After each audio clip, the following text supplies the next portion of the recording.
olha só, é significativo, né? Porque existem algumas diferenças. Poucos são os líderes que não reconheceram ou não parabenizaram até agora o Biden, né? A gente tem na lista célebre, né, o Putin, o Xi Jinping, o Obrador do México e o Bolsonaro, né? Aí as pessoas olham para essa não manifestação do Bolsonaro e dizem assim: ah, ele está sendo prudente, vejam só, o Xi Jinping e o Putin também não falaram nada, e aí, vocês vão criticar o Xi Jinping e o Putin, né? O pessoal fala isso.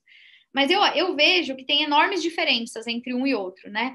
O Obrador e o Bolsonaro, eles não se manifestaram, por quê? Porque eles estão ainda apostando numa eventual reversão de cenário, acreditando que ainda dá para o Trump eventualmente dar a volta por cima, e porque eles sabem que essa transição de Trump para Biden vai ser bastante delicada e custosa para suas próprias estratégias de política externa, né? São dois aliados do governo Trump. O Obrador e o Bolsonaro, eles estão numa posição de que, para eles, essa mudança vai representar uma necessidade de realinhamento total da narrativa, né?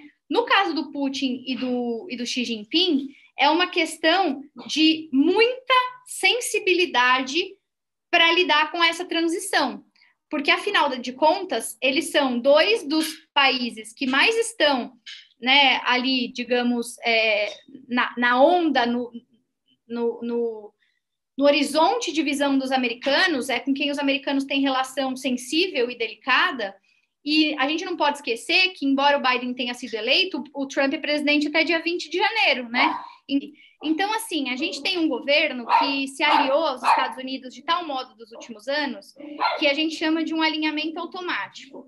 E, assim, falar em alinhamento por si só não é um problema, porque o Brasil, historicamente, é um país alinhado aos Estados Unidos.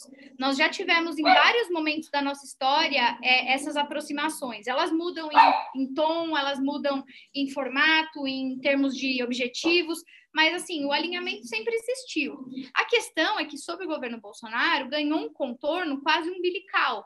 É como se fosse uma associação identitária, né?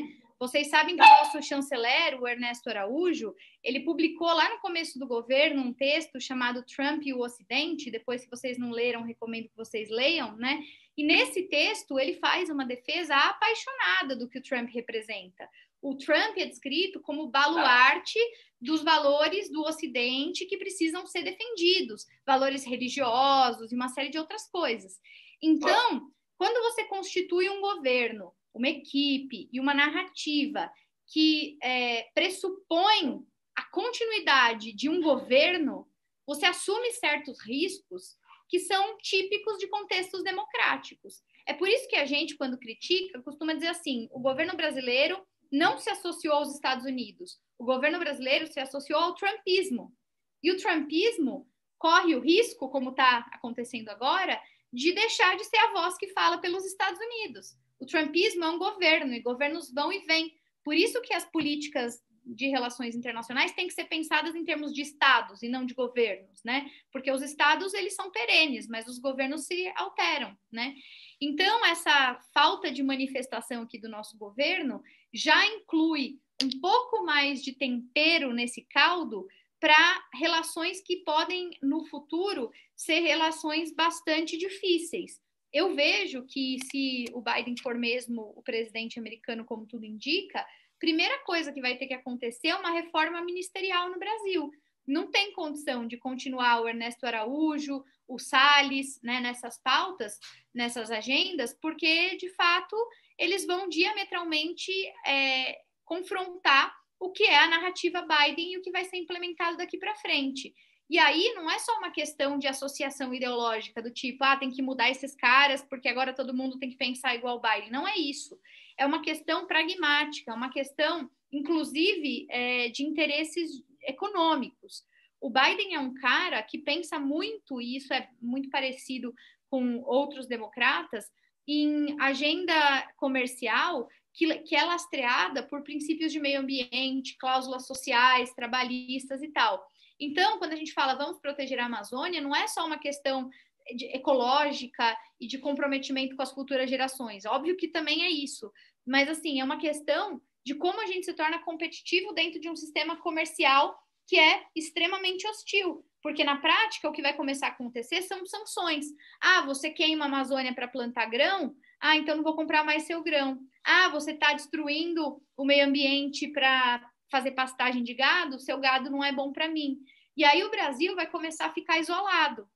O Brasil já vem sofrendo disso quando o assunto são os europeus, né? E agora imaginem vocês numa aliança transatlântica, né, de americanos e europeus fazendo esse tipo de pressão sobre um Brasil, sobre um país, né, o Brasil, que é muito dependente do agronegócio, por exemplo.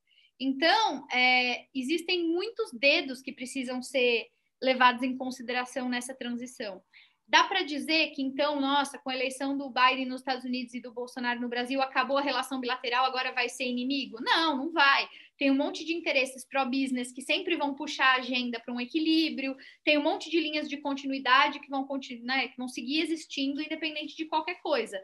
Eu acho que a não manifestação dele tem sido um problema sério, porque coloca o Brasil como um pária internacional, como aquele entre os únicos que não estão reconhecendo o que todo mundo já viu, sabe?